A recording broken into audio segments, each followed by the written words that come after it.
intentionally instill these values in you. So what do you do as a child who did not have that opportunity of growing up in such a home?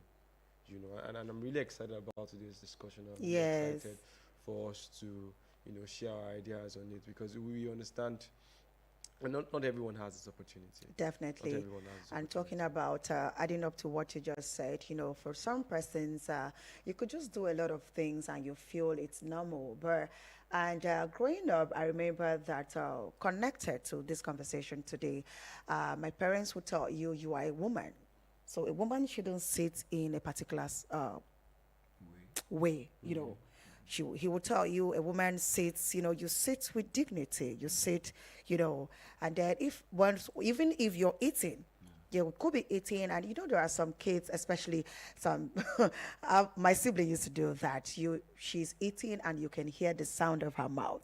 And my parents would say, "You don't eat like that. It's animals that eat like that. You eat like a human being. You eat, with dignity."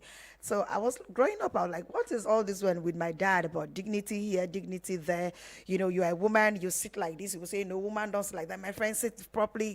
So there were a whole lot of how to sit, and then he would tell you, "No, you are a woman. You don't shake a man. If you see a man, you greet with respect."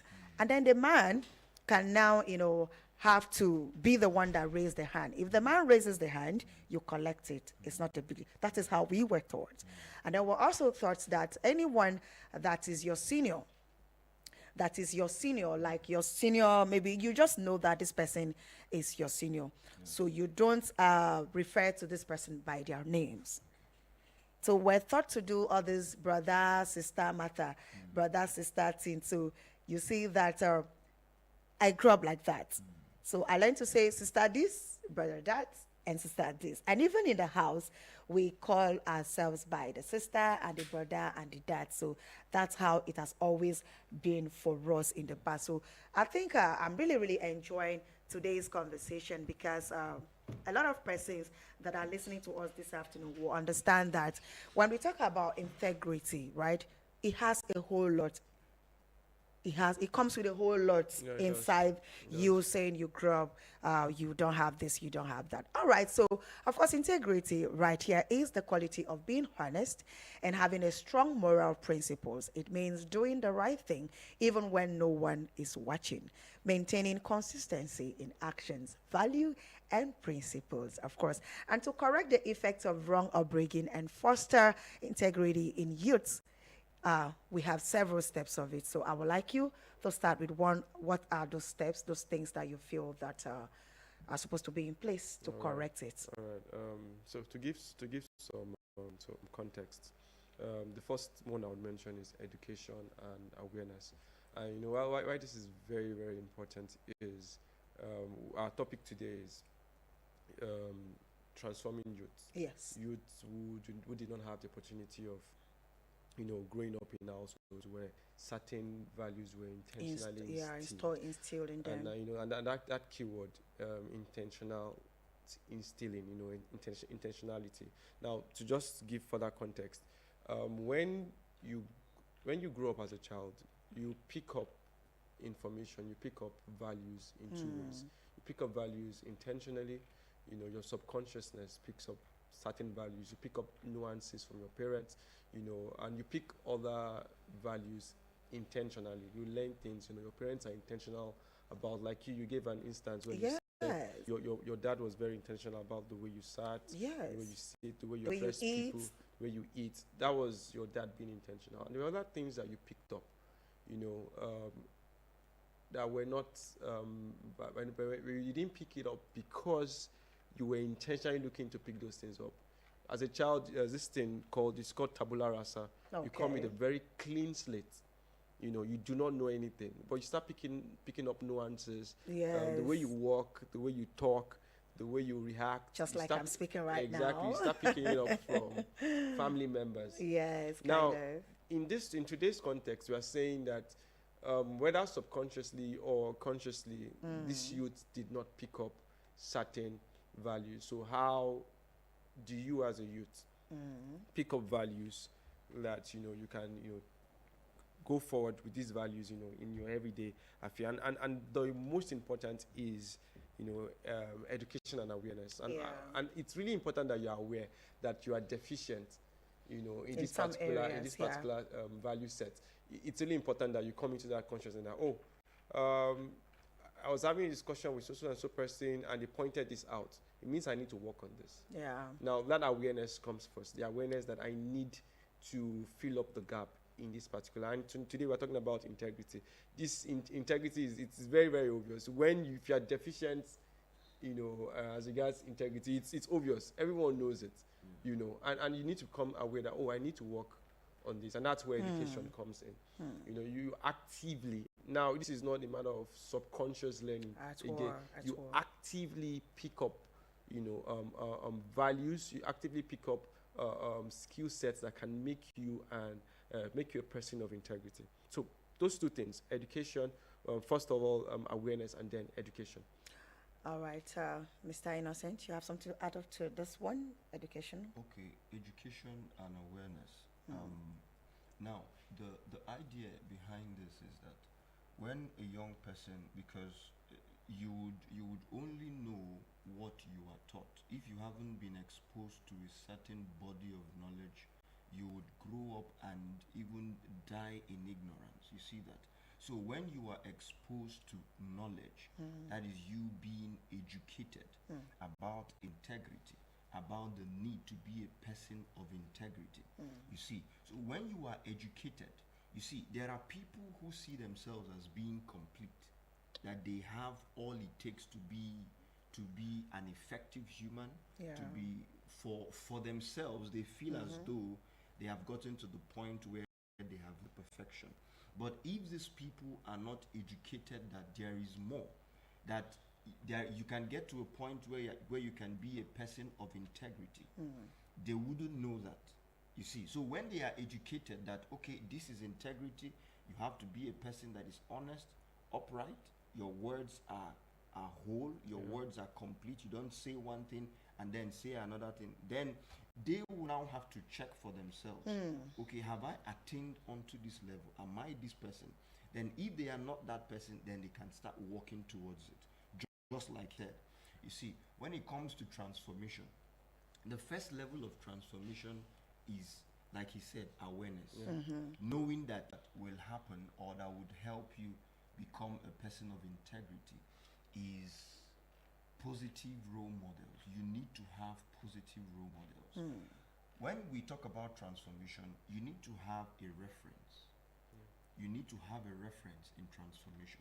If you don't have exactly where you are going to, of course, by reason of your education and awareness, you know where you're coming from, but you need to know where you are going to. And usually, as humans, where you are going to in personal transformation now, where you are going to can be pinpointed to a human being, someone who has gone ahead of you, someone who you've seen that in their lives they've embodied this integrity and they are doing well. They have results that shows that it is profitable to be a person of integrity. So in a bid to get to that point, you need to have them as role models, people who you watch, people who you follow, people who you do as they do. As long as what they are doing is ethical, what they are doing is right, people who you learn from. You see that? So if you are to grow, if you are to get to a point where you correct the wrong ideologies that you've gotten from when you were a child to now that you are a youth, if you are to do that, you need to have a role model, someone who you are looking up to, someone who is a reference point, be it in your business area, be it in whatever aspect you find yourself. You need to have a role model. I used to be like that. My role model, I won't say her name. Growing up, I was like, oh my God, I want to be a broadcaster. I actually had that passion of becoming a broadcaster because of this lady. I'm talking about Eugenia Abu. Yes, so every time I see her come to television, the way she speaks, the body language and everything, and then I'll begin to practice in the house. And my father was like, my friend, come and do this thing. This is here they're doing. You're not seeing where that woman is. But that lady became my role model. Like, I love everything about her, the way she does, the way she speaks, the way she does her presentation. But a role model in terms of chores is my mother. My mom is the best if it comes to chores, working, cleanliness. You do not, she must not use her feet and touch sand. We don't have a carpet too, but don't let this woman feel sand on the floor. You will, she might just say today, no school, no washing, no farming. Everybody, we're doing cleanup. Everything will come out. We will clean. And I grew up like that, yes. You know, so knowing that, that is what my mom taught me. You got to be clean. You just have to do something. And I do that even right here in Abuja. Every time I make sure I bring everything out, clean the house, wash, and all of that. All right, so let's see the area of mentorship. All right, yes. So I'd like to quickly create a distinction between who a role model is and who a mentor is. So, Yes. so when you say a role model, someone is a role model, you might not have a direct contact Yes. with that person. Definitely. You might not be able to talk to that person or call the person in the middle of the night and ask the person for A guardian. for advice or for guidance. But for a mentor, you have a direct contact with your mentor. You know, your mentor is someone you can relate with. The person, you're not on the same level, but the person, and you're not on the same level, and the person has gone ahead of you, but you can relate with that person. You know, the person is someone you can pick up the phone and call. And it's really important for a child who never had, you know, that orientation, or this is how you're supposed to do this, to have someone, not just They look someone they up can to. look up to, but someone who they can reach out to, someone who is always available To get you know, corrections. to get corrections. Yeah. And there's this interesting story. Let me tell the story. Okay. I was in a conference where a former minister was speaking, and he was just talking generally, and it totally relates to this because it was about integrity. Okay. He was a minister, and during his was minister of communications during Okay. Obasanjo's regime, and during his regime, he was known for being a person of integrity. Okay. Everyone knew it. But then he had a friend who was like, because they were going towards the tail end of his administration. This is how, if this man, this minister, this former minister, had accepted that money, that would have been the only stint in his record, and he would have just messed up Everything, political every career. effort. Now that is a good mentor, and that is someone that you can easily say, oh, I'm picking up this particular value from. And that's the role a mentor has to play. Now, imagine the number of people that were in that conference who picked up that stories. They can relate with that story. They can relate with this man. This is someone who was right there before them, that has walked the walk, that has talked the talk. Yeah, profound. You have something to add up to that? And just to add some, just that one encounter, Yeah. that one meeting with that former minister, believe me when I tell you that it has transformed the mind of a lot of young people. Yeah. Because most times the challenge is that we do not have people who have been there before to guide us. And when we get there, it seems as if, okay, we are the first to get here, we are the first to ever do it. And then you see us making all sorts of mistakes. Yeah. But if we have people who have been there, like he said, walked the walk, and have seen all of the things that there is to see in that platform, and then come back and tell you, my dear, sit down, listen carefully to what I have to tell you, that it pays to be a person of integrity. You see that? That ex-minister now, believe me, globally he will be respected. Wherever he goes to, he will be respected, because he saw this, and then he didn't go down for it. He ignored that opportunity, which a lot of people will call it an opportunity, but for him, he saw it as a dent to his image. Yeah. So when he starts teaching young people that this, that, don't do this no matter what, Yeah. be a person of core integrity, that it pays more than. You see that now? Because when you start comparing this former minister and the people who have been arrested, Yeah. I mean, whose life is better? You see that now? So All right, so let's look at the place of clear expectations and accountability as one of the things to correct our upbringing. Yeah, so I like what Mr. Innocent said about Okay. this having very strategic methods put in place. you know, and this it aligns with this, you know, having Okay. set out expectations, clear expectations. expectations, you know, that you know this is what is expected of you. Mm-hmm. You know, this is the landmark. This is the set goal. You know, you can't fall. If you fall below this, you know, you've fallen below expectation. And it's really, really important. And it's really important that they are listed out, they are written out. It is clear for you to see. You know, let me give a very, very practical example. Okay. In a practical example, like what do you do where the example I gave, where you are told to look the other way, Yeah. and for looking the other way, you get this benefit. There should be a clear delineation of what you are supposed to do as a person. Yeah, this is the route you are taking. You should know what to do. You Yes. shouldn't get to that particular point in time and then you're wondering, oh, what am I supposed to do? From all the things I've learned from my mentors, or all the things I've learned personally, what am I supposed to do? Yeah. You should have thought about this, you know, or you should have, you know, realigned your mind, you know, to this is what is expected. You are saying integrity, you are saying honesty. This is what this entails. This is what is expected of me. So that you are not saying that, oh, I did not know. Ignorance is not an excuse. There's this thing we say in law, ignorantia juris non excusat. It means ignorance is not an excuse. You cannot say, oh, I didn't know I'm not supposed to steal 1 billion naira. Or I didn't know I was not supposed to, you know, beat the traffic lights. The law doesn't understand excuses. Yes, yes. You know, so ignorance is not an excuse. Have clear indications of what you are supposed to do in various circumstances. Yeah. I would like you to talk about the place of building self-esteem. Okay, building self-esteem. Now, this has to do with, and it is not that being a person of integrity is the way to go. Both personally and collectively, we are building that self-esteem. You see that it will be difficult for anybody to try to sway you out of being a person of integrity. So I believe that building self-esteem is a tremendous way to help young people become people of integrity.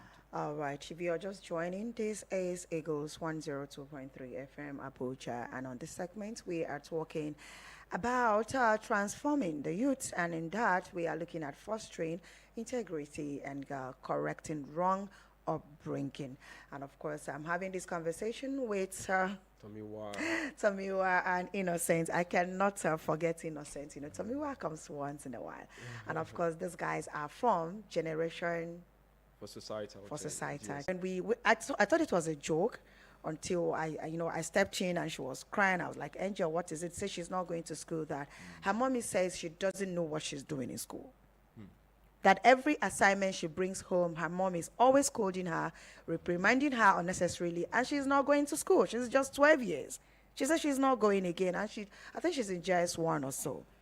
So how do you play all of this? Because already this child is beginning to lose that excitement, that self-esteem, or, oh, I'm going to school, I'm going with my friends, I'm going to do this, and she's always trying her best. So how do you play this into this conversation? Now, there is something here that I would like to read out. It says, when youths feel good about themselves, they are more likely to act with integrity and resist negative influences. Okay. Now, it is very bad. It is very bad for a parent to make a child feel less of themselves.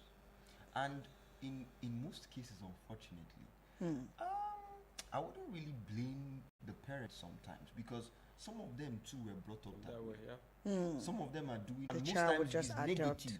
The child will adopt it. Yeah. The child would see it as, okay, this is because that person has made the child feel better than the parent made the child feel. You see, so when parents make children feel less of themselves, what happens is that those children become vulnerable and open to any and everyone who can bring in another belief system, another ideology, no matter what it is. So that is what we are saying now, that any child who has gone through this, there is a way out for you. Okay. And I said it is personal and collective. Okay. That when we notice someone who has low self-esteem, we have to take it as a responsibility to encourage that person, to build that person. Because probably their parents didn't do so well. So now they are coming up. So we have to contribute collectively and individually to see to it that that person's belief system and self-esteem is built. Now, what happens, remember I said, when a person's self-esteem is reduced, that person becomes vulnerable and open to any other ideology from anywhere that encourages them. Now, when this happens, it's the ideology that can come in can be negative and positive, and that is why what we are doing is important. Very, very important. From what we are saying and our broadcast, people every and anywhere within the jurisdiction that they can hear what we are saying, now they are hearing, they are listening, and we are introducing a more superior way of living, Yes. which is living by integrity. That is And we are it. encouraging So it's the people. more like we are brainstorming you to discover yourself You see, and be a better we person. we are bringing in a more superior way of living, a better ideology. So people who might This set that we've given you, this upbringing we've given you, is enough. You know, so you don't want to be the parents. You don't want to be the one, putting your child down, and bringing them down. You really want to give them all the defense that they would need in the world. We're not saying that when you have a child, growing up in the right home, the right environment, that they won't face different battles in life. Yeah, They will. But they have a defense. Yes. And a further defense that they have is this communal involvement. All right. Now, Sorry, when you have a community, Sorry, let me cut you a little bit. Okay. Let's take this call. All right. It might be very important. Hello. Hello, my honey Ray. How are you? We take train us up. My sister, I don't off Abuja, I don't fast. I don't see anyone who can train the children like that. Do you know now, mother cannot even tell their children if they wake up how to greet their father, their mother. Can you imagine the daughter or the son when you born, he just wake up bed, he just pass you, he no greet you. He said to call that pikin, come here. First of all, greet your God first. After your God, you greet your parents. You greet the outsider. Do you know, say now, children know they do, huh? Children go just wake up, see you, look, you pass. You go tell me, say, na teacher, na school where they go. Now they go teach them how to greet their parents. Everything now we are blaming teacher now. My mother they do now. Na teacher go train my child. Teacher cannot train my child. The children they cannot train themselves. They cannot talk to themselves. They go listen to you mother outsider. God bless. I will call you back again. Thank you, baby blessing. Thank you very much. Thank you so much. Let's get reactions on this. Okay, I would start with this. It is not compulsory to have children. If you cannot take care It of is them, not right? compulsory to have children. Innocent. I'm Why are you like this? Oh my!